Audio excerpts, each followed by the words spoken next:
Did we lose Moody? Cody's jerking off, isn't he? Oh no, yeah, he.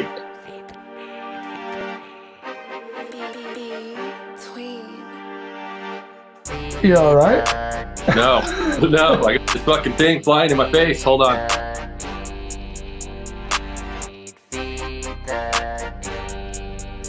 What's up? Welcome back to the Feel the Need Fantasy Football Podcast, episode 17 of the number one fantasy football podcast in the world. With a combined record of 6-2, I'm your host, Derek Moody. As always, my co-host, season 2 Feed the Need champion, Trevor Brown. Also, Tyler Daly is joining the pod here after coming off the second place finish in high points. How are you guys doing? I'm doing good. Would have been better if I beat Trev, but I'll lick my wounds and try again this week. Doing pretty good, Moody. What is that? 4-0, baby. No, another week high. My first week high in 3 years. Dude, I am riding a fucking lightning bolt all the way to the top of this fucking league. I'm ready. You said another point high when you don't have one already. You don't get to say it. Another for me and Tyler, I should say, because me and him are the only ones that are going point high for the rest of the year. And did you say it's been 3 years to do a point high? Yeah. Same. Yeah. 3 years. But from perpetually number 2 forever, I've gotten like 4 or 5 2 seconds, and so just really nice to finally climax and stop edging myself and finally get up to that top spot. But now that I blew the load, we'll see if I can get ready for round 2. Not very good. We'll see. I'm just shocked you made it to week 5 until you blew your load.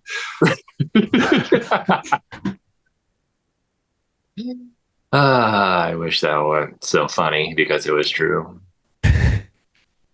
Oh God! All right. That being said, we're gonna hop into this. We're gonna do one pod this week. It's kind of late. Had some things going on. But yeah, so pumped to have Tyler here to make us look like shit again with his 6 setup. We're just these broke pussies over here. Nope, not even, dude. You guys are good. You're good. We don't have that UPS money. But anyways, Trev, if you want to dive into your very controversial, hopefully, power rankings. I called you out last week. I hope there's something into this one. Yeah. Power rankings, week 4. League winners, tier 1, baby. We'll get right into it. No change. There's absolutely zero change. We got Tyler Daly, who's obviously the number 1 person in this league, and it's not even close. We've talked about it. Myself, who is also 4-0, or I'm 4-0. Tyler's 3-1. Both staying in tier 1, and then Merle stays in tier 1 as well, being 4-0. It's finding ways to win, finding ways to score 100 points, even when his team doesn't all do that good. Kind of said it a little earlier. There's a kind of one big reason why I think all 3 of these teams are probably league winners. Like, probably if you were going to bet in Vegas, you would probably bet one of these 3 teams. Most consistent teams will most likely have to put up 100 or more for a realistic chance to win the game.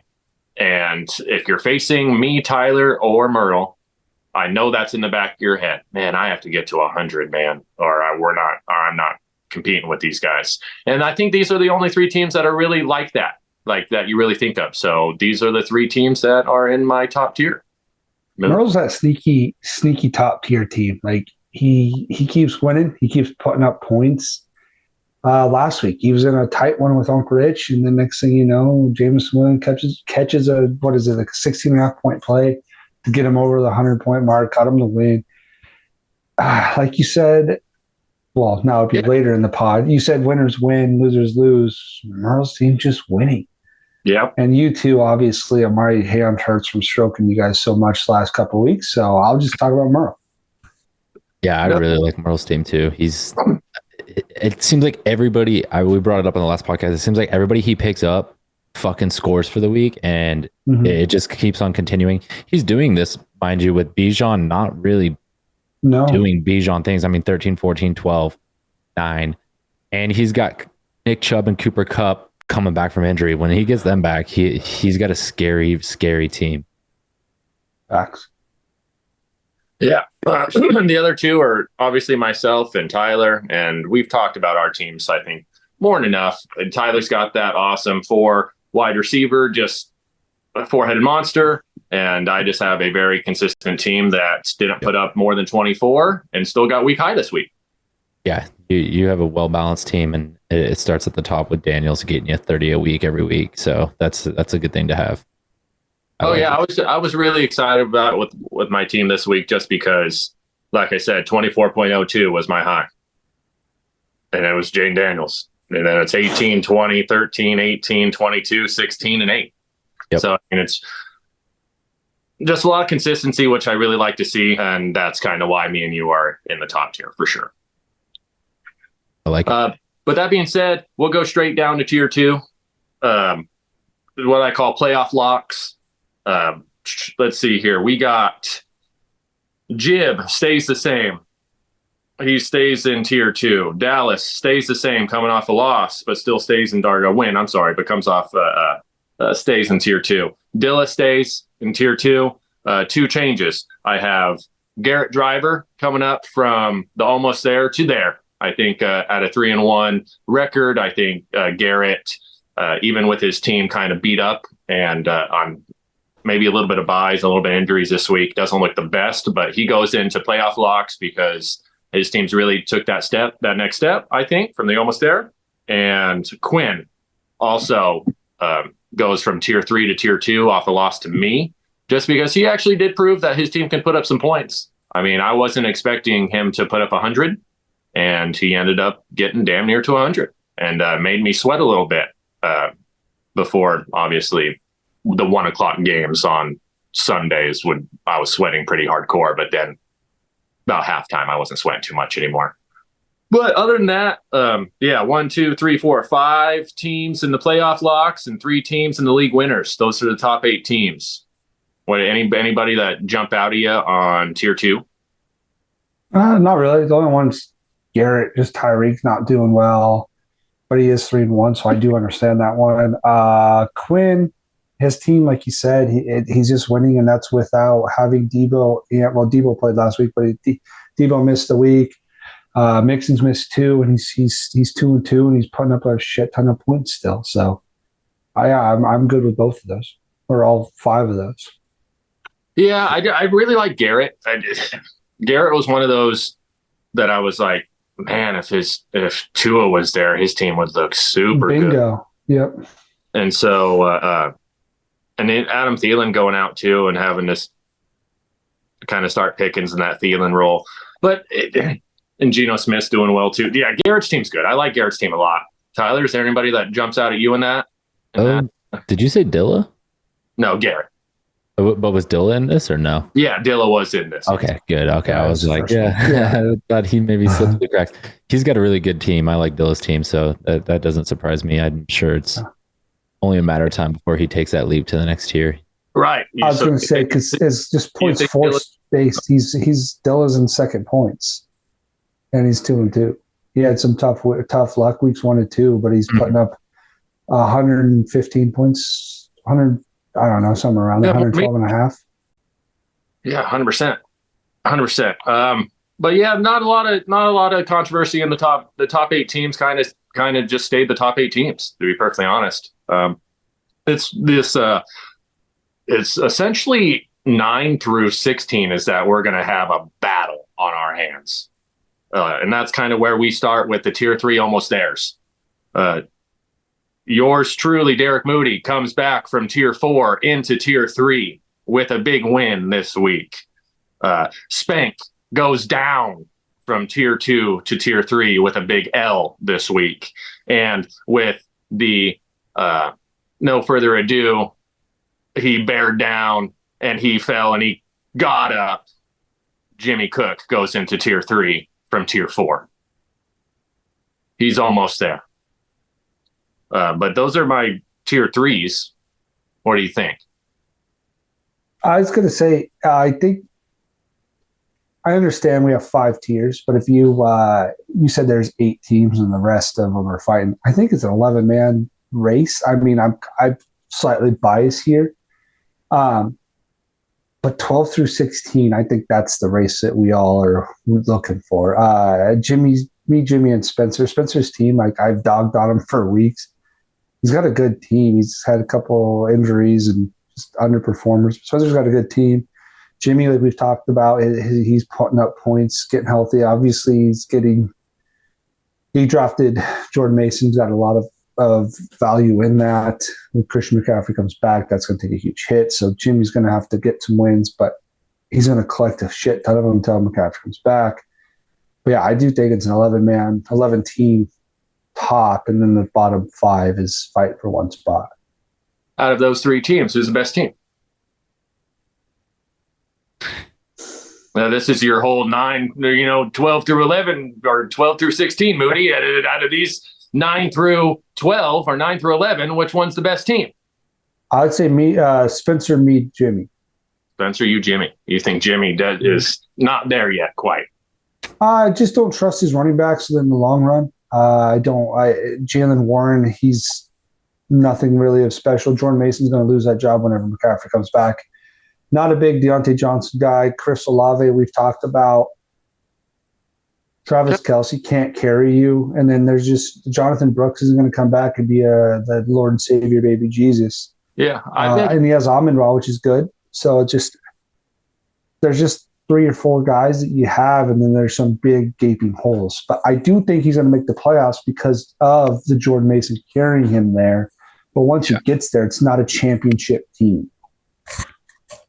Yeah, I think these teams are all pretty close. Spencer's got a pretty solid team. He's kind of banged up out right now with Pacheco and Bonta Smith, but man, Jimmy's just the king of turning trash to treasure, dude. Flipping sofas for cash, and he's doing it with fucking RB2s this year. I mean, how cool is Jordan Mason is insane. Like, he's a cheat code right now, and even when McCaffrey comes back with how like shaky this whole oh, it's his Achilles, oh, now it's both Achilles, and out a week or 2, now he's out 4 or 5, and now it's maybe by November. He's got tendonitis in both fucking legs, dude. Are you shitting me?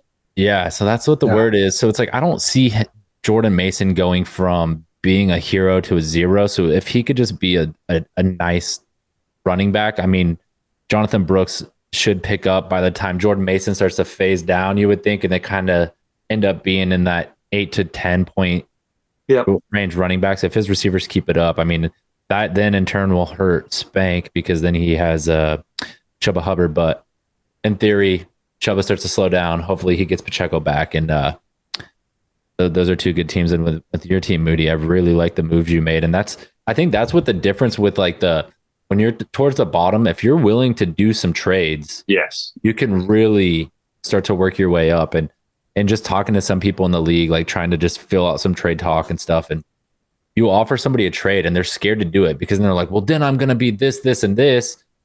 But meanwhile, like Moody just proved, you can turn a trade. You traded Jamar Chase into some depth, and then you paired those players and flipped them for more. And you've really balanced out your roster to like kind of separate you from the bottom back up into that upper half of the league. So don't be scared to do some trades. You know, you can lose this trade if you have this trade lined up on the backside too.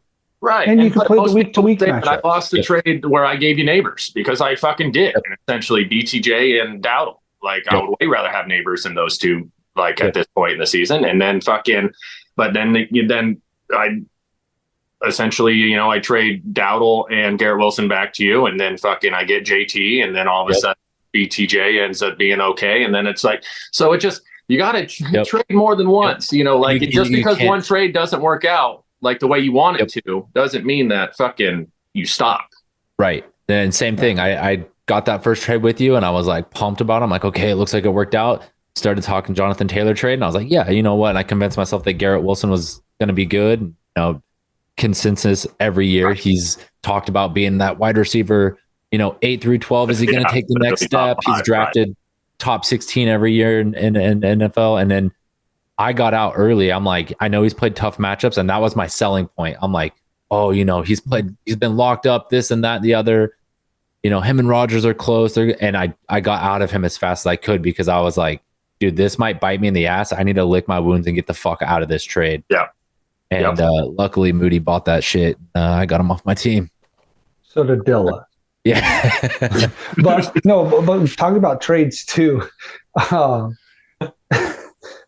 You also got to kind of play week to week too. I mean, there's times that you have guys on bye, especially bye weeks. If you're going to be one of these tier teams, every win fucking matters. Points doesn't get you really anywhere. If you get that win's worth the fuck ton. So I knew I was playing Rich. I know that Rich and I are going to be fighting for the top or the last 2-3 spots. Sorry, Rich. JK's on bye this week. That was a big selling point of why I wanted to give him to you, and I got Brees. So it's a big flip in my favor there. You snipe one of his better players, and you give him a 0 burger this week with your trade back. So bingo. So he's good now and starting Brees and Singletary, starting Miles Sanders and Singletary. I'll take that all day of the week. 100%. But yeah, what's your ranking there of those three? Me, Spencer, and Jimmy. I put it in my tiers. I put it Jimmy, you, Spank. Just because I do it internally because I plan on, spoiler alert, I want to do a 1 through 16 power rankings. And so internally, I kind of just keep my rankings 1 through 16 to myself and just give you tiers. But I still keep them 1 through 16. So we can have kind of a big, like maybe a 45-minute show where I go through each team and explain why 1 through 16 is the way it is. But yeah, it's kind of how I do it. I think you're right there. I think Jimmy's team is just on a trajectory that probably will get him into the top tiers here pretty soon. There's just this feeling that I have that Jimmy's team is going to start popping. And start popping hard. What do you, if you had to give a percentage on him actually winning the whole fucking thing, what do you think it's at? 10%. 10%. Okay, what do you think mine is? 8. Spencer's? 5. Okay. I think you guys have a database. chance. I think you guys have a chance. I think the league winners right now have the highest, obviously. I think Tyler and I and Merle probably have a combined 65 to 70% chance of winning this league. One of us three.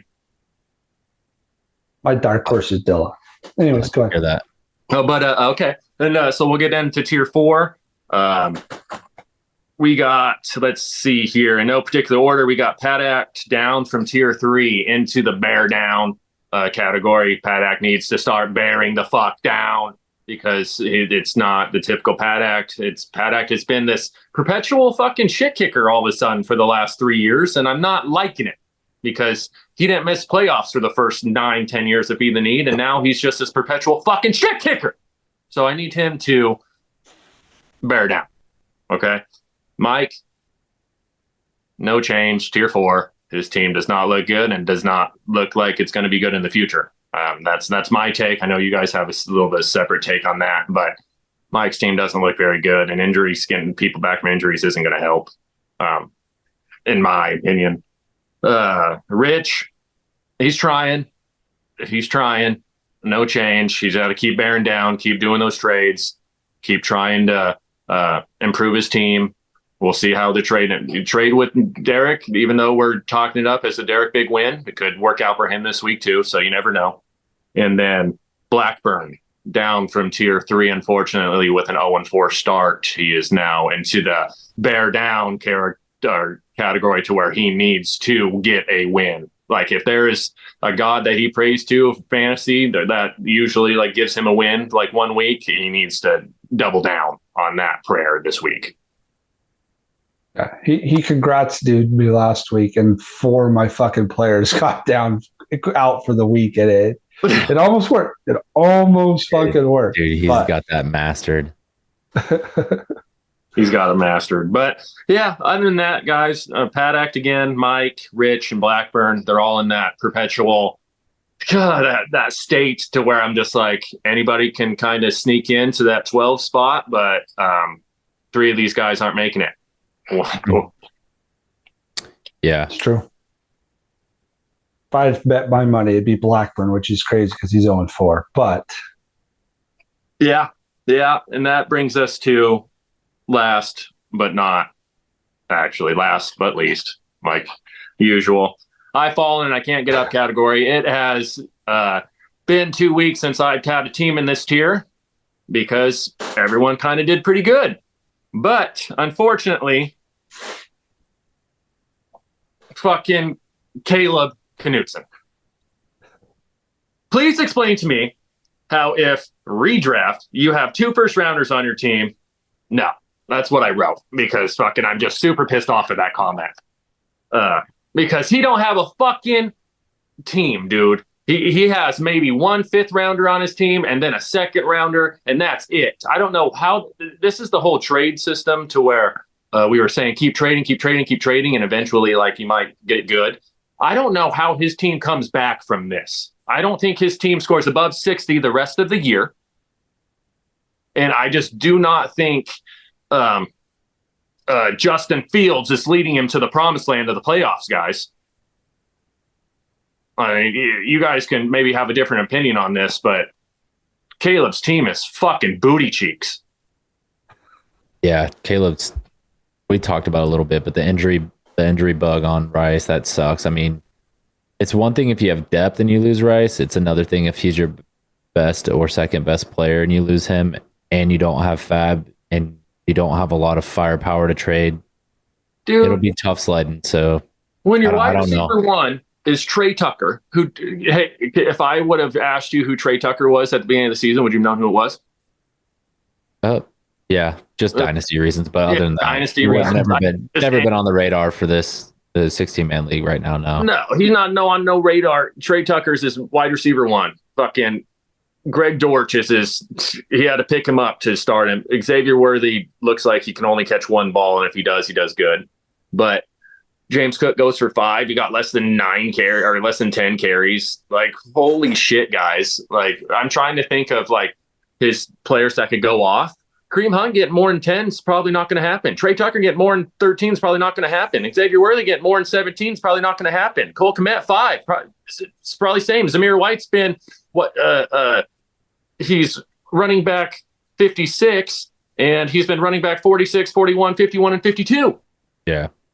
Guys, like, where is this fucking potential that I keep hearing from most of the league that, Caleb's not too bad. He's going to be okay. Where is the fucking potential?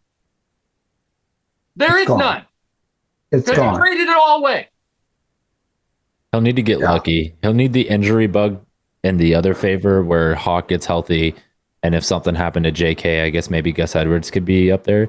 But even with that, like looking back, like we kind of talked about it in between the podcast. Trev Blackburn's 0-4, and you look at his team and you're like, dude, he's got firepower. He's got the points for. We looked at last year, just being curious, and it's like, okay, if Blackburn loses another week, can he make it to the playoffs? And looking ahead at his schedule, and as long as everybody stays healthy, he can afford to lose 1 more game, but if he loses 2, it'll be tough. I don't know if Caleb can win. What are we at? Caleb's not winning 6 games. He might get lucky. I don't know how he can win 6 of the next 9, or even 5 of the next 9. Like he's 1-3. If he can get to 6 and 8, I mean, he won't have enough points. Unlike Blackburn, if Blackburn only won 6 games, well, you know what I mean? Let's just say all those, like, so the top stays top heavy and the bottom stays bottom heavy, and so a 5 team actually makes it and all that stuff. You think Caleb scored more points than Trev? No, not a chance in hell. Not a chance in hell. I think Mike's team's going to score more than him. I think we talked about it. If Paddock gets his guy, if McCaffrey comes back sooner than expected, and Devontae gets traded to a good situation, I mean, his team, I think he outscores Caleb. Right.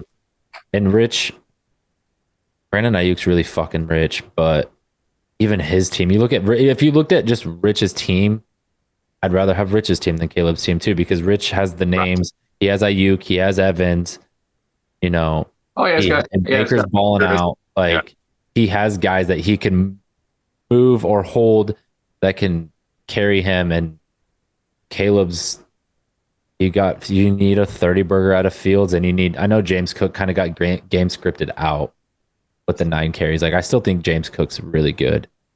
I've never been a James Cook guy, but that's just me. That's just me and the Buffalo running backs. I just, over the last 5, 6, 7, 8 years, Buffalo's has been perpetual running backs go to die. Yeah. Zach Moss is good in other places and not do good and whatever. And that's why this guy, or James Cook, tends to have a down game every other week. I do think once they switched mid-season or towards the end of season last year to Joe Brady, the OC there, I think James Cook got going. But even then, I mean, you're going to need insane games out of Fields, Cook, and Worthy to catch his bomb. You need Hawkinson back healthy, and then pray for a miracle that Rice isn't done for the year. But I think it'll be too little too late by then. So I don't think he's got enough to get in. Yeah, and I'm really down on Zamir White. 17 carries and 50 yards, guys. A fumble lost, 3 points.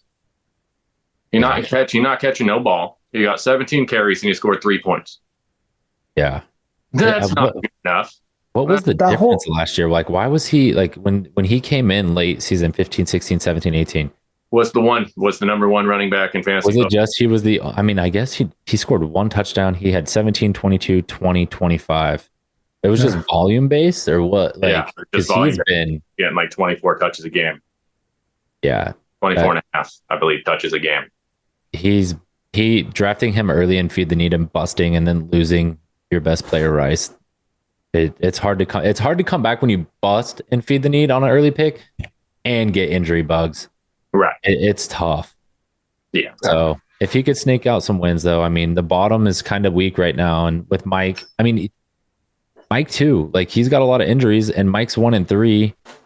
If Mike starts 1-5, 1-6, like he's got to run the table and have a perfect season to finish the year to be that, which his team, he's got the dogs to do it. It's just, these perpetual bottom feeders. There's 4 teams that can do it that need to do it. And, there'll be 5 or 6 at the bottom and only 2 of them are going to make it out of those 5 or 6. So, right. Yeah.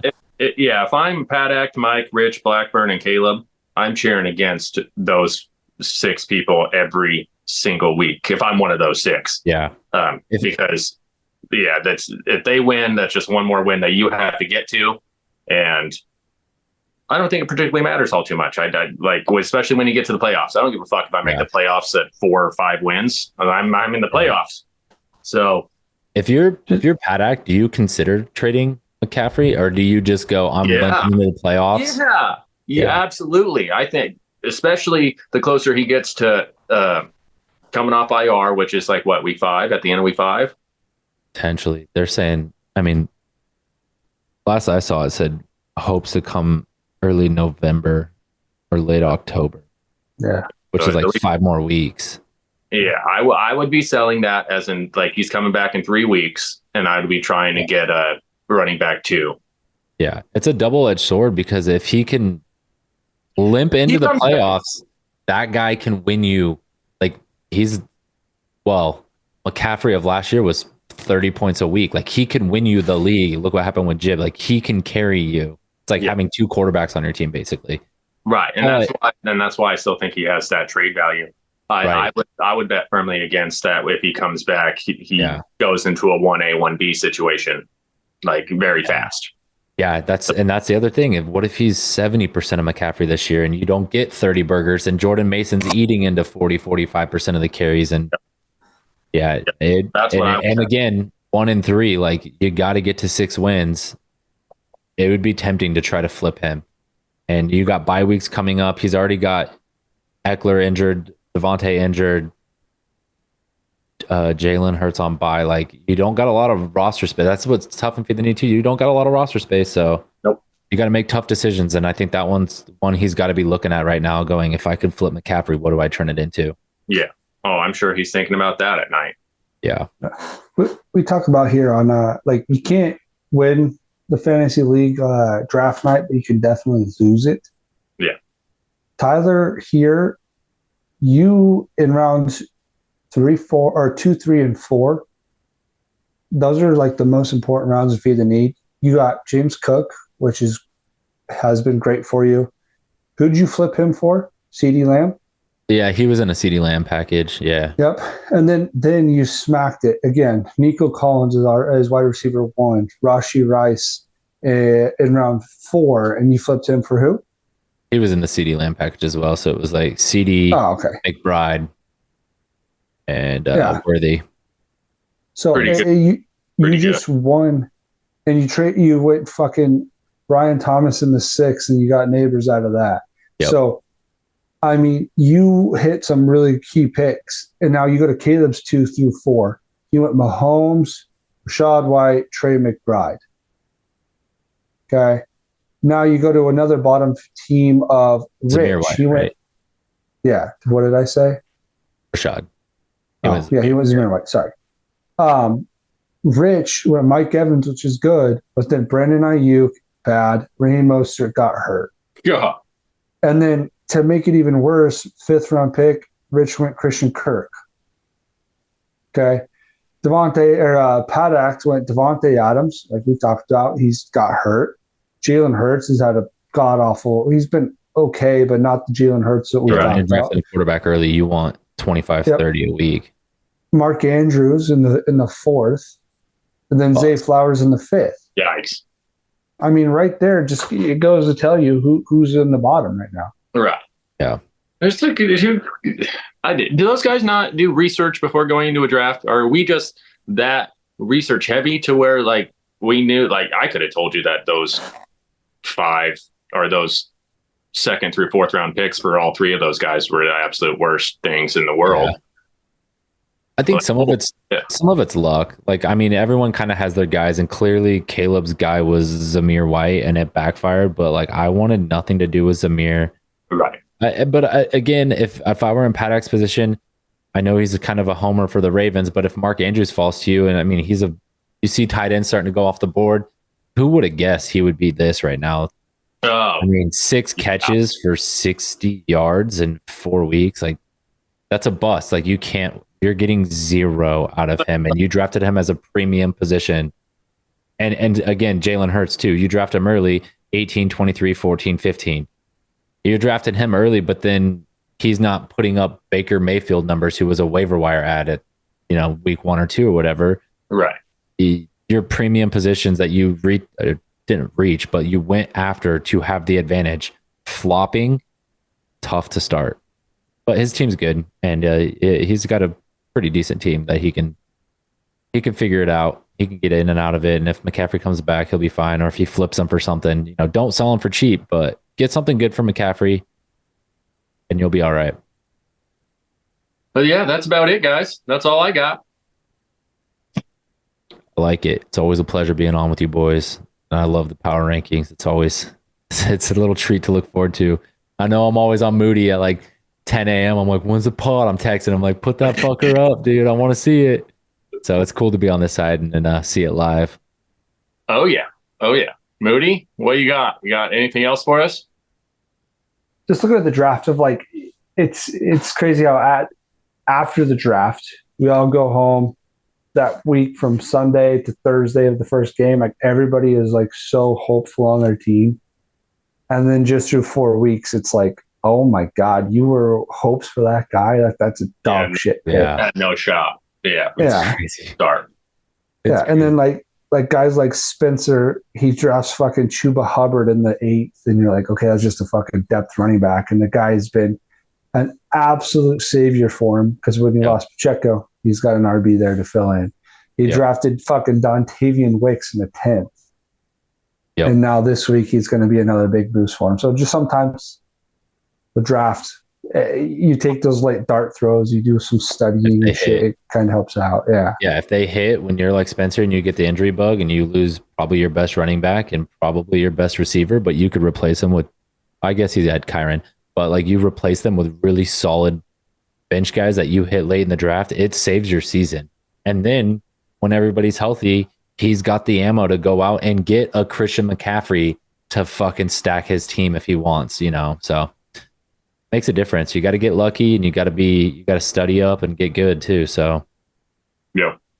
All right. Yeah. But with that being said, the drafts matters. You gotta do some research pre-draft, get your homework done, come to the draft prepared, and you can hit on these picks instead of just taking dart throws at Zamir Whites and all that other shit. Yes. Or don't draft Brandon Ayuk in the third when he hasn't been to fucking practice all training camp. Yeah. You also got to have the stones to move off when you think it's time. Get the fuck out. Yeah. That was like the Rashee Rice trade when I didn't want to trade him because you're looking and you're like, dude, 20, 20, 20, and wide receiver 5. And then he throws CeeDee Lamb in my face, and I go, there's a reason CeeDee went top 8 or 5 or whatever he got picked, and Rice fell. There's risk with Rice, and I know a lot of it had to do with off-field stuff. But when you can flip that, you kind of got to take a risk and go, fuck it. Like, I'm going to bet the odds that CeeDee is going to have a better rest of season. I'll fucking take it. I didn't expect injury, so that sucks, but it feels good to be on this side of it and get out of it a week early than a week too late. Facts. All right, we're back here with the second point high of the week, Tyler Daly. It's so close, but so far away. How do you feel? Did you watch a lot of that Lions game? Oh, I watched the whole game. I was watching it on my phone at work, dude. It felt good. I even texted you later in the game, and then I was sitting there on the couch, and it was late in the third, and I looked at Sierra, and I was like, I don't want to jinx it, but I just need like less than a catch in 15 yards, and I'm gonna win $150. And 10 minutes later, catches that 30-yard tight end screen, and I was just like, I should never said nothing, dude. It's like a perfect game. You don't fucking say nothing. You just let it happen. Yeah, that's Taylor kept asking me because she knew that I was up 19 or whatever with JSN going against JSN. She kept asking me all night, "Are you gonna win? Are you gonna win?" I'm like, "Just shut up. Just let it go." Just she could just shut up. She could tell the game was almost over because I was like trying to put the kids to bed, just trying to like watch my phone the whole damn time. But yeah, so that's on you. You jinx yourself. Oh, definitely. Tell you what, dude, would have felt better with the. And just for the listeners out there, who was the guy that you lost to? Me? Who was the guy that you lost to on that? Oh, this is why I wanted Garrett to come back at the end with Gino, but I lost to you. Oh, that's right. That's right. Man. Yeah. Speaking of losing to people, Trevor, you lost again in Pick'ems last week. Record of 7-1 for me last week. You were 5-3, and Dilla had a 6-2. Let's go. 6-2 record. So on the above 500. Who? We were all above 500. Yeah. For the year though, so you and I have 1 week ahead of the guest. I'm 16-8, just kicking ass and pick'ems here. You are a measly 11-13. Yeah. And Daly and Dilla combined for 11-5. Oh baby, let's go. Yeah. Hope so I could keep it going. Your pick'ems literally is like my actual fantasy team, just bringing it up the rear. How do I only have 23 points? You have 24. 11-13. That is 24. Yes, you're right. You're right. My bad. Mouth sorry. All right. First pick'em of the week, though, week 5. It's crazy to think we're already in week 5. I feel like we just drafted yesterday. We're going to go to number 1, Merle, versus number 8, Quinn. Merle's team just doesn't lose. And each time he wins, he's getting closer and closer to getting cut back, which is just, it's going to get a little scary. This week, though, Merle has David Montgomery as RB2, Jameson Williams, and Jahan Dotson all on bye. He's going to have to sub in Devontae Foreman unless Nick Chubb actually comes back. Alan Lazard's going to get subbed in. And after that, I don't know what he's going to do. So week 5 is when all the buys obviously start. Quinn has just Jahmyr Gibbs. But just because of buys issue, I think Merle takes his first loss this week. And I'm going to actually pick Quinn for the first time in pick'ems this year. I kind of agree. I wonder if this is going to be a sneaky, like Merle's going to have to work the waivers, but I wonder if this will be a sneaky, just drop a defense and pick up another player, not start a defense and see what happens for Merle. See if he can get it close and then pick up like a Monday night or Sunday night football defense. I don't know who plays Sunday night or Monday night, but yeah, he's got a lot of lineup work to do. And Quinn's team is Looks like it's full strength. Yeah, I mean he doesn't have Just Gibbs, but Jameer hopefully he Gibbs, gets yeah. Joe Mixon back. So I'll go Quinn. I think this is more or less a matchup of what it's already predetermined that the loser's going to lose, which is Quinn. Quinn will lose this game. Unfortunately, Merle's team is 4-0, averaging 111 points. I don't particularly give two shits that what to catch Williams and a perpetual 10-point Montgomery isn't starting. I still think that he gets into the 95-100 point range. And Quinn's team just played it, had a good week. Addison from Minnesota had 27 points, whatever, and he still couldn't get to 100. Hey, when you say 10-point Montgomery, 10-point Montgomery is actually 16.5-point Montgomery. Just saying, he's averaging 16.5 on the year. It is what it is. About 10 points. So that I'm like I said, I still think that puts Merle at around 95 to 100 points, and Quinn's full squad with Addison going for 30 didn't even get to 100. Merle, pretty easy. You guys are overthinking it. Again, there's one loss for you. All right. Merle's been good on picking up waiver wire players though, so it seems like everybody he fucking adds scores, and he's doing good. And if he can get he's 4-0. Yeah, if he can get through this week, somehow beating Quinn, that'd be insane. Fact. Quinn's team's not bad, though. Like, I know I dogged on him early just because of the bet, and he's just a new guy. But, hey, it's kind of like Tyler's first year in Feed the Need. He's having a good year. Injuries kind of hurt him with Mixon and Debo and all that, and he's still 2-2 and fighting. Right. I said last week I'm picking Jib because I always pick against Jib and he always wins. And I said, if he loses, sorry, Jib, that's on me, announcers Jeeks. So not doing it again this year or this week. Right. I'm picking Blackburn. Blackburn is getting his first win. He's going to go 1-4. And Jib's going to slide and go to 2-3. I don't even know what's going on. I just can't pick Jib because it's bad luck. So I got Blackburn. I'll take Blackburn too. Jib's team's kind of doing the same with Merle. His best player's on bye. He'll have to pick up somebody, maybe two people with Watson out. And Blackburn looks like he's full strength this week, so Blackburn gets his first win. Huh. Well, 0-2 pick right here. Well, hold on, guys. Let's just kind of look at it real quick. So, you know what I heard today? That Mahomes can be dropped in 12-team leagues. That's what I heard today. And so this Mahomes, Jordan Love thing, Jordan Love's going to beat him by 20 points, if not more. I think you guys are way overthinking shit. K9 just went for 30 points. Like, sure. A bad abdomen or a bad chest, or whatever the fuck was wrong with him. Like, pretty sure he's going to do just fine. I think he's going to have another 25, 30-point week against the New York fucking Giants, guys. Again, Jacoby Myers is the only receiver in Las Vegas now, because now Devontae Adams has a mysterious hamstring that it will only get better if he gets traded. Shakir is pretty good. He's been putting up serviceable points. Jordan will figure out his benches and all that stuff. Trev's team, unfortunately, it's like Merle's team in reverse. He's 0-4. He can't catch a break. And do I think he catches a break against the Mish this week? Maybe. But I'm going to choose the opposite. I got Mish in a pretty close game. I think this is about 95 to 88, but I don't think Trev has it. That's kind of convincing.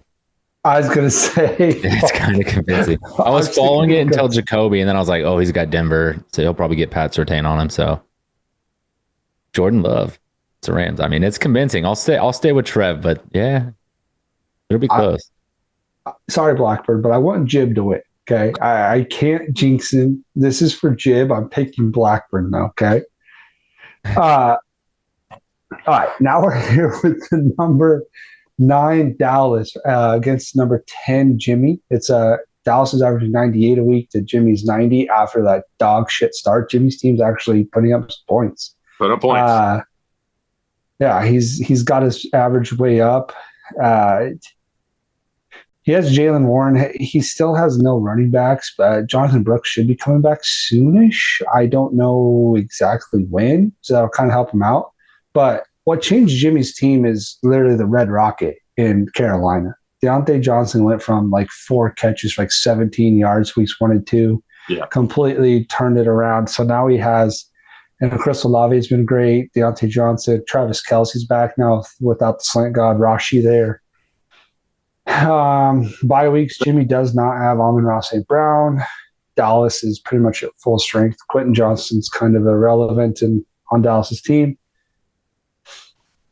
He's been scoring points. Quentin? Yeah. He put up 1.5 last week. I'm going to go with I don't know. I'm going to go with Dallas. I don't know. You guys go, and I'll go off something that you guys try to convince me. I don't know. I'll take Jimmy. I can't decide. Jimmy's team's tough to beat right now. He's rolling. Kyler Murray's got a tough matchup. Dak's got a tough matchup. But Jordan Mason has a gravy matchup. Olave and Johnson are cooking. Travis Kelce's probably going to eat. Like that team's starting. They're going to have to throw to Kelce. He's going to get involved. And then as far as Jaylen Warren, I mean, Brooks should be back this week. He should be eligible to come back this week. Mm-hmm. It's whether or not they activated him. So he's got options. I mean, he's got Tracy, who, I mean, he got some carries last week, I guess. 4 carries, yeah. But I'll take Jimmy. Dude, I think I'm going to have to join you. Just Dak against Pitt. I understand Pitt's not the greatest team, but the defense is good. Kansas City has a sneaky good run defense. I watch J.K. Dobbins. I know I can't compare Kamara to J.K., but so many just every carry 1 yard, 1 yard, 1 yard. Jalen Waddle is just disgusting with Snoop and whatever other quarterbacks. Yeah, those receivers this week for Dallas are tough. Waddle, Robinson, and Gabe Davis doesn't get me excited at all. No, I think Jimmy wins this one. Yeah. Okay. You guys are just funny tonight. You guys are you're trolling on purpose, right? Okay. Anyway. So, number 1 player in fantasy football. Whose team is he on? Dallas's. Oh, okay, right. The 1-1. Not just the one in running backs. The 1-1 in all of fantasy fucking football is Alvin Kamara, guys. You guys are not. You're literally saying that it doesn't even matter on the guy's team. You know who the number 9 running back is in fantasy football? Oh, the one right under him, Aaron Jones. Guys, go ahead and do Jaylen Warren. What's Jaylen Warren's? 97? He's not playing this week, probably not. So. Exactly my fucking point, guys. So Dak Prescott and Kyler Murray, that's a wash, right? Alvin Kamara and Aaron Jones are going to combine to beat whoever the fuck he puts in for Jaylen Warren and Mason by a combined probably 45 points. And that's the game. You don't have to look farther than his running backs to realize that, okay, Waddle might put up all that Waddle, Robinson, Freiermuth, Harris, and Gabe Davis have to do is put up maybe 40 points, maybe give about 8 points a pop. It's going to be pretty simple. This game is real simple. Dallas, about 100. Jimmy, about 85. Look at their averages. You got a compelling argument, but again, last week you finally got above 500 in pick'ems. You were doing matchup based on the players, right? You're going away from it. You're just looking at names. You got to go back to matchups. I'm looking at people who are actually contributing to their teams, like Alvin Kamara being the 1-1 in all of fantasy football. Well, he does get a big upgrade because Taysom Hill's not there. Probably not there this week. A real RB1 in the red zone. Waddle last 2 weeks, even the week that Tua got hurt, 41 yards, 26, 36. That ain't going to do it. Robinson, 32, 37 last 2 weeks. Right. Gabe Davis, 18 and -2. Yeah. Right. Dallas All is going those to three have his running players, backs none of them eat. get a bounce back. No, not a single one gets a bounce back. All three of them just continue to just slide all the way. There's no way. One of those guys gets 15, 20 points, and it's game over. Dude, How if does Gabe Waddle- Davis gets 20 points, that's going to hurt BTR for you, dog. Oh, it don't matter. Brian Robinson. Not this week. Or I Brian understand, Thomas, my like, bad. you the bounce backs, but like something has to change in said bounce back, right? Like you roll out Snoop It Huntley doesn't out have there to. again. Because just like Chase Brown in Cincinnati, sometimes it just takes a little bit of weeks. Sometimes it takes week 3 or 4 to finally get to 15 carries, finally get over those, just like Mike Williams in New York, to where he's went from 1 point to 3 points to 5 points to 8 points to now he's finally probably that wide receiver 2 that you can probably start as a kind of low-key flex appeal. Like, it just takes a little bit of time. He got Mike Williams, bad example. He just got healthy. Chase Brown will give you that one. I think Jimmy wins. Dallas is, even his best players have tough matchups with Dak going against Pitt, Kamara going against Casey, and Jones going against the Jets. He's going to need big weeks. So I'll stay with Jimmy. Next matchup, it's going to be my nominated matchup of the week. It is number 5 versus number 7. The 2-2 Dilla versus 2-2 Spank Bank. Dilla's averaging 113, Spencer's 102. Ooh. Which, having a 2-2 record with that many points average is crazy. Big bye weeks here is only Spencer has Devontae Smith, which is good for him because he got absolutely knocked out week 3. So give him 2 weeks off just to recover. Ladd McConkey's out. Dilla does have Dallas Goedert out for buys. So nothing real crazy here. Spencer's whole team is there. Spencer gets a huge boost with Dontavian Wicks with Christian Watson being out. So Spencer gets like an actual viable wide receiver 2. Maybe 1 because Pittman did good last week, but other than that, he hasn't done shit. I'm going to have to go Dilla here. Dilla's just putting up a shit ton of points. And his right now, this week, his biggest hole is literally Devon A-Chain because there's no quarterback there. Every other position group he has is really good. So I'm going to go Dilla. I'll take Spank. Dilla's running backs have tough matchups. His best player, Dallas Goedert, bye week, and his second best player, Jawan Jennings, he's got him on his bench. So those guys, I still have PTSD, but if they're not in his lineup, then he ain't going to win. I'll take Spank. My pick is pretty simple on this one. I'm not thinking too hard on it. It's Daddy Dilla, and it probably won't be pretty close. I'm just going through his team. Going through his teams, I like Lamar Jackson. I really like James Conner. A-Chain probably has a bounce back. Godwin scores, Higgins scores, Ford scores, Garrett Wilson scores. Yeah, this is a pretty easy, I think, 120 to 100. I think it's averages, man. These averages are pretty telling, and I'm pretty sure that's exactly what's going to happen here. I think Daddy Dilla scores too many points for Spank. Yeah, I fully agree. I think Dilla's just going to put up too many points, and Spencer's team with Pittman going for 20 or the hell it was last week is, I think he's going to keep that up. Even though that Wicks guy is the number 1 ad in fantasy football this week. He is. That was a good pickup. He's got a good matchup. Next matchup, we're halfway there. It's going to be number 4 Garrett versus number 15 Mike. Yikes. I don't know what is going on here because Garrett's only projected for 78 points. So he's averaging 108. Mike is averaging 78 and projected for 92. I don't know what's going on. The only person that Garrett has on bye is Tony Pollard. I don't know if my phone just isn't updating it or what. Oh, but yeah, Mike still has AJ Brown on bye, Puka's out, Tajee Spears on bye, Jared Goff's on bye. I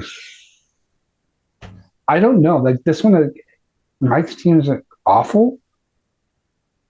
But Garrett's team, I don't know. I don't know. The projections are what's fucking me. But I'm gonna go with Garrett in this one. It's got a tough one to go against Mike, but I just don't really like about anything on Mike's guys. DeAndre Swift had a good week last week, but he's not going to do it again. He's starting two Bears, Keenan Allen. I guess it's against Carolina, so it's a good matchup. But yeah, I'm going to go Garrett, sadly. I don't know. I don't know. That's just awful. Yeah. Garrett's always got a tough team and Feed the Need, so it's hard to pick against him. But bingo. I'll take Mike. I mean, he's got Josh Allen and Tank Dell. That's probably like the matchup of the day for fantasy points right there. Houston versus Buffalo. So those two guys will get him a bunch. And Garrett losing a running back. I mean, Tyreek without Tua is tough. Njoku's out, so he's starting Higgins again. And who knows if McBride's back? That's useless. So he'll have to hit the waiver wire. Right. This could be a good start to something good for Mike because he gets his guys back. He'll get AJ back. He's a week closer to getting Puka back. I'll take Mike, and he's got a scary team when he gets healthy. I'm going to have to agree with Tyler on this one, Moody, because Garrett's team don't have it at all this week. I don't know what you're trying to argue his team for, but that Williams. My question is why is Garrett only projected for 20 something or like 78 points? Because his team's trash. This week it's not good. I mean, okay, what's the difference of this week and last week? Because Tyreek Hill isn't projected 20 points anymore. He's projected 11 or 9 or 10 because his QB's trash. His tight end projected 1. He's missing a running back. Okay, that makes sense.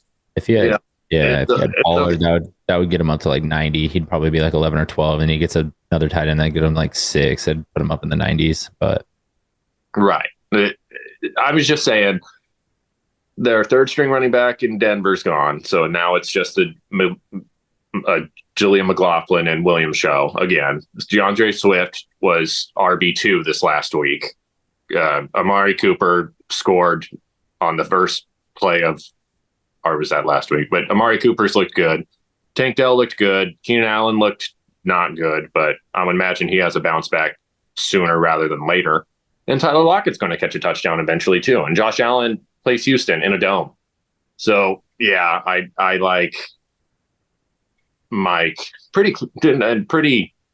Mike's going to put up a lot of points this week. I think Mike gets into the hundreds pretty easily, like 105, 110 to Garrett 65.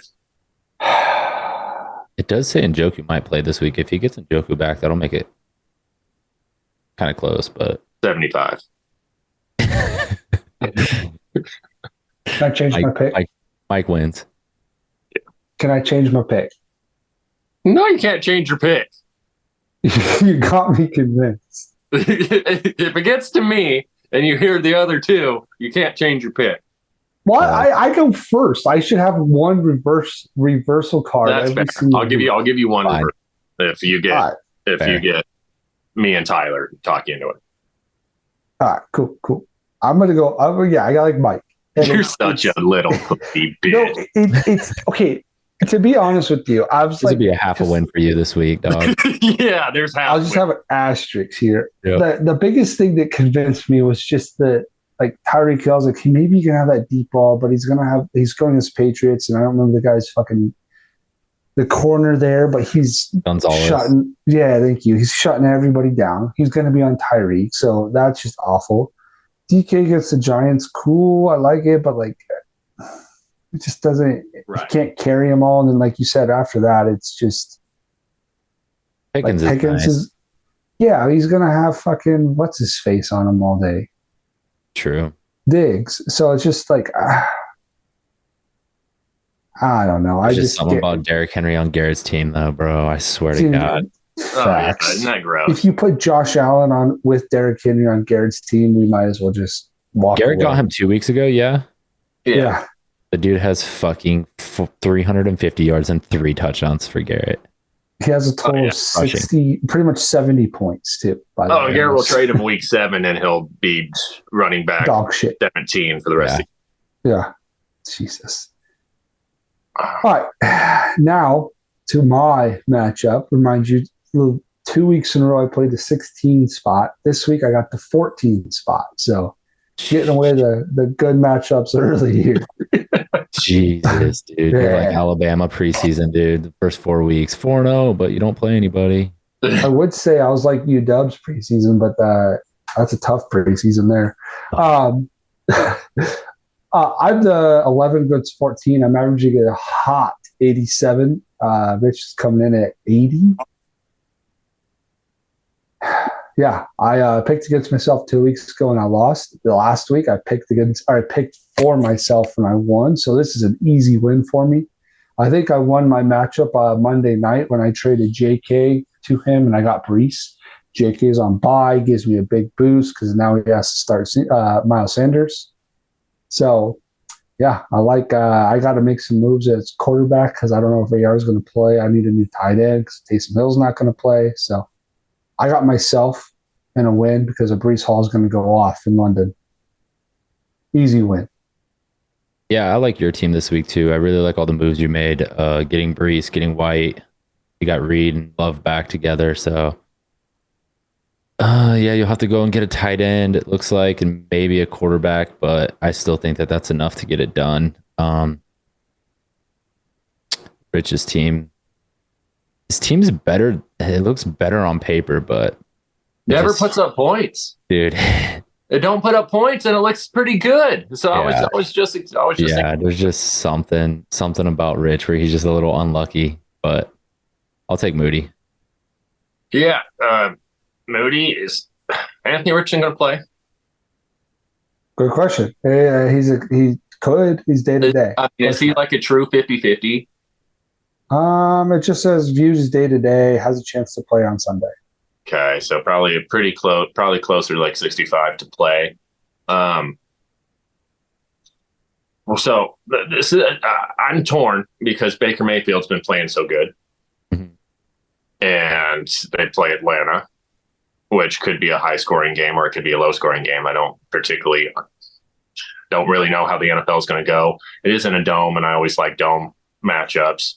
So.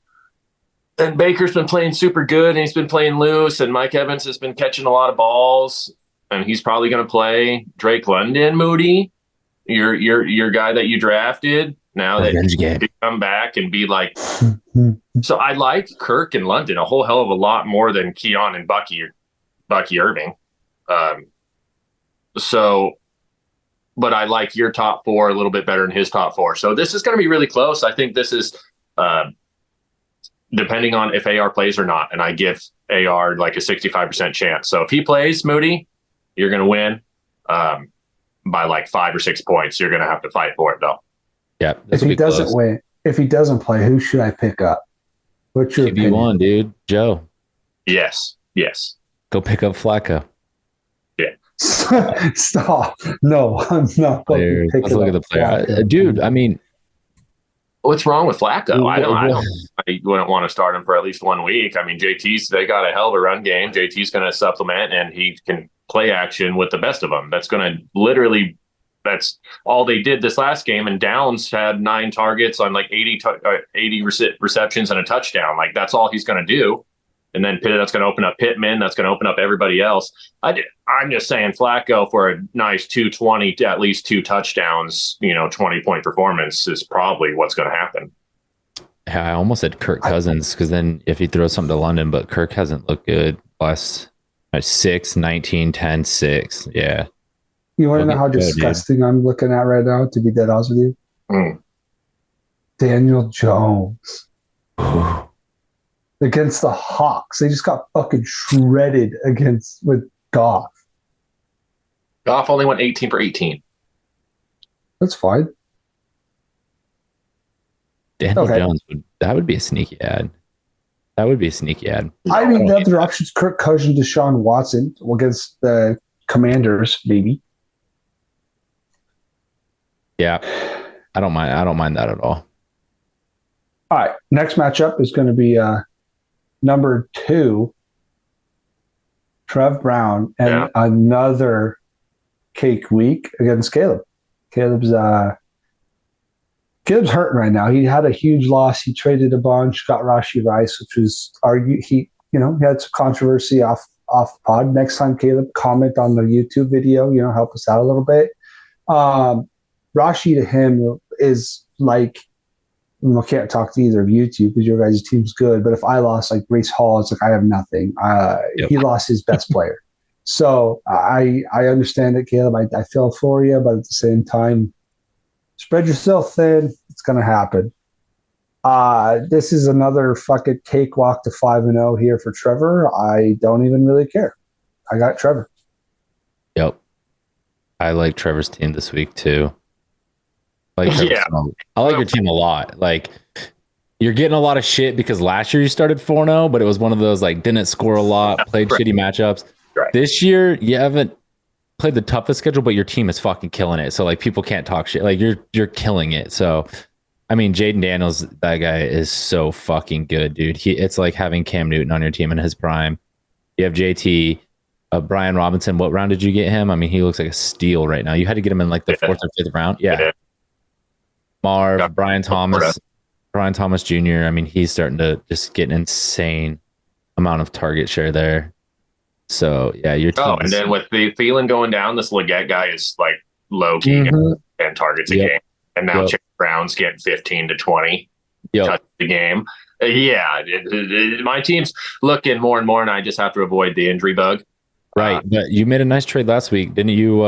You got Mostert. Yeah. Last week. Yeah, that's a sneaky ad. Like just low value, snag him up, RB depth, and feed the need it's hard to come by. So you paid 30 fab for Mostert pretty much because he gave me 30 fab for Hopkins, turned around Hopkins for Mostert. So 30 fab per Hopkins. That's huge. Rode Hopkins to a Vic Roy and then send him on his way, dude. Yeah. Thanks for the 20. You're out of here, dude. Yeah, no, I like that move. Pierce is a good bench. Mike Williams, good bench guy.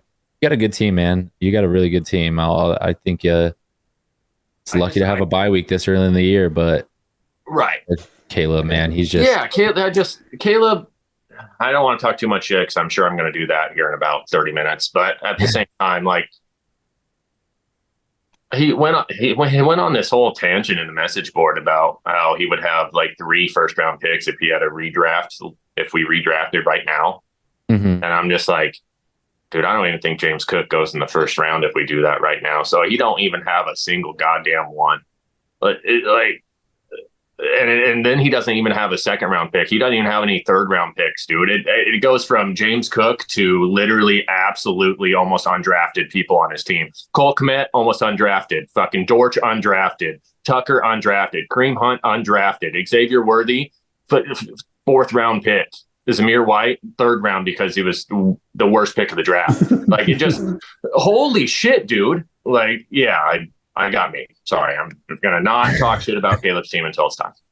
Yeah, Caleb, I mean, a lot of fantasy is luck, and he's just had some bad luck. I mean, doing a big trade and getting Rice, and he just trades too much. Yeah, losing Rice is tough. I mean, now if Rice is out for the year, it becomes one of those situations like, does he 2-for-1 James Cook to try to limp into the playoffs just to get bounced in round 1 or 2? Or do you just ride it out, try to get some, I mean, with Worthy, Cook, Fields, do you just try to salvage a week high or 2, get a couple lucky weeks and just get some cash back and bow out of the league?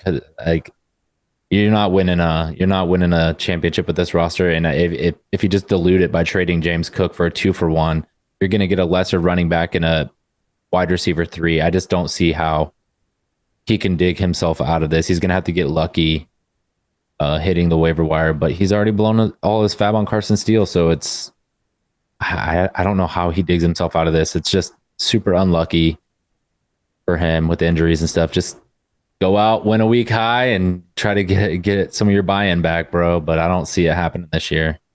Yeah. And I don't see it happening this week either.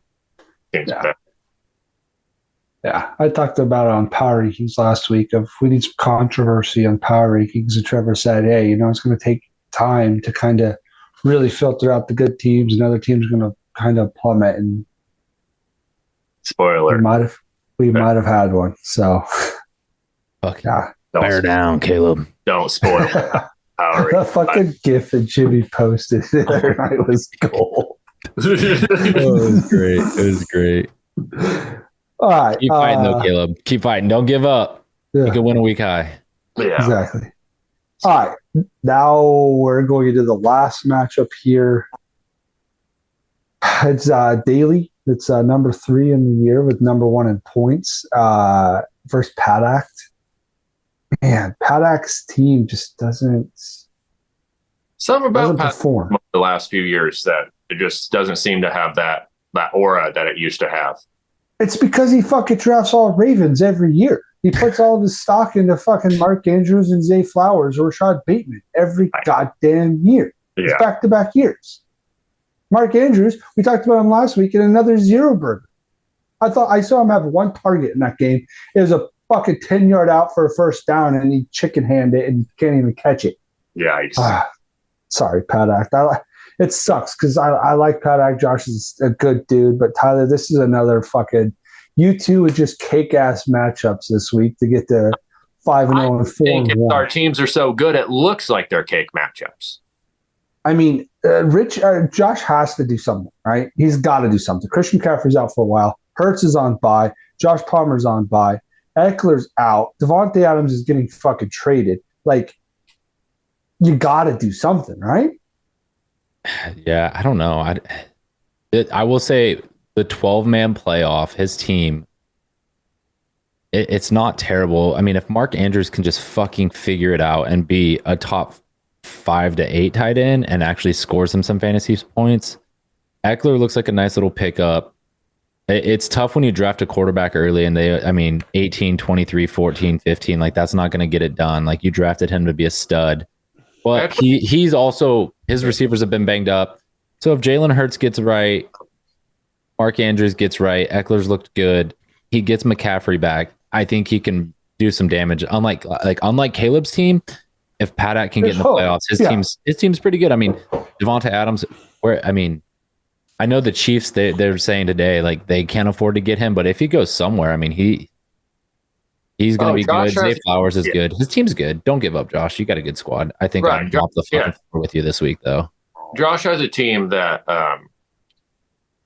can win a playoff game, maybe not a semifinal or a final, but he can absolutely win a round 1 and sneak in as a 12 and upset that 8.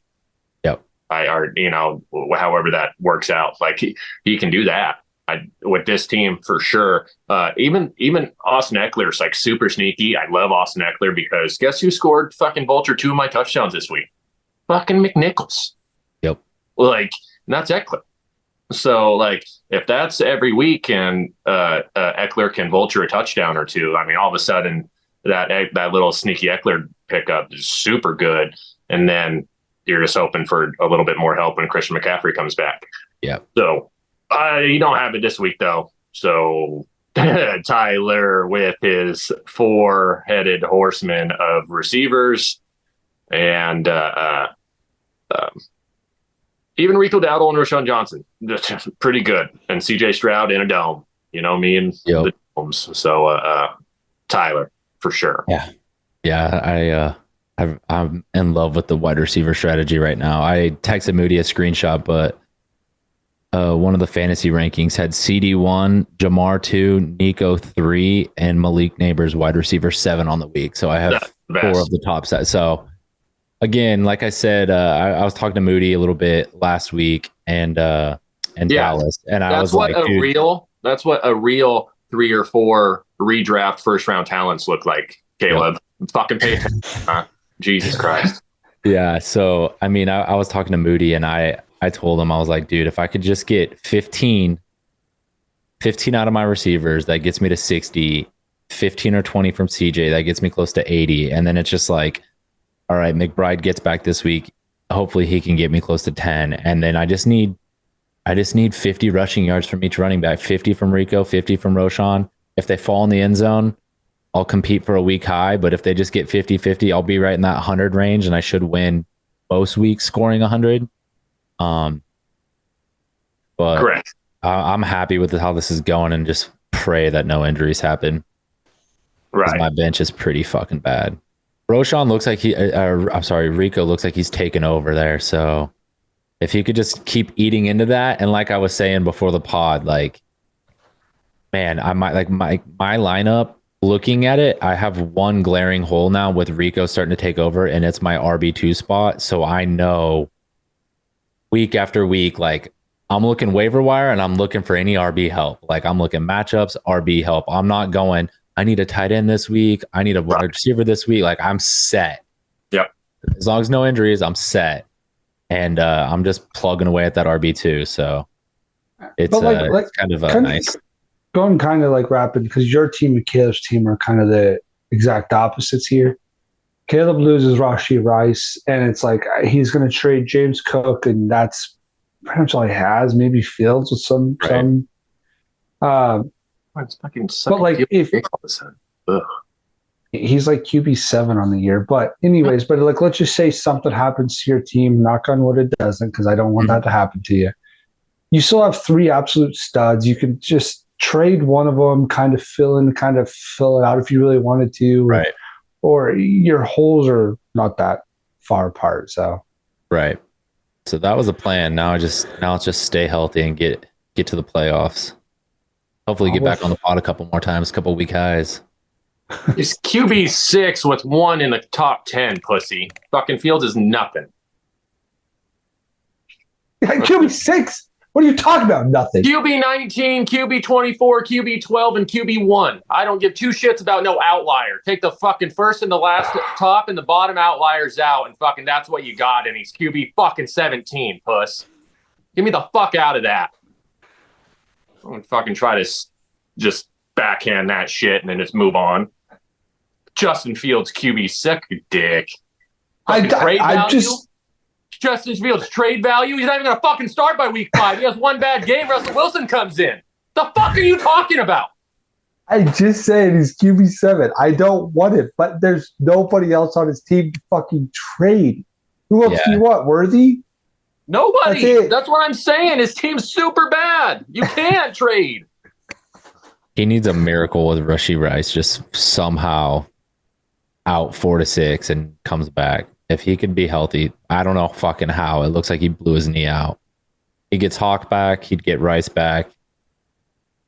He has Hunt. But Pacheco will be back by the time those guys get back if Rice isn't out. So it's like, dude, but I just don't see how 2 for 1ing James Cook gets him to be a contender. So, right. And the thing is like, when you trade, you got to have guys with like a name value to it. And James Cook just doesn't have that umph to it. Yeah. So, yeah. All right. That's going to wrap up our pick'ems here. So thanks for joining us again, Tyler. Yeah. Maybe one of these weeks when I win Point High this week, you could come in and substitute for Point High again.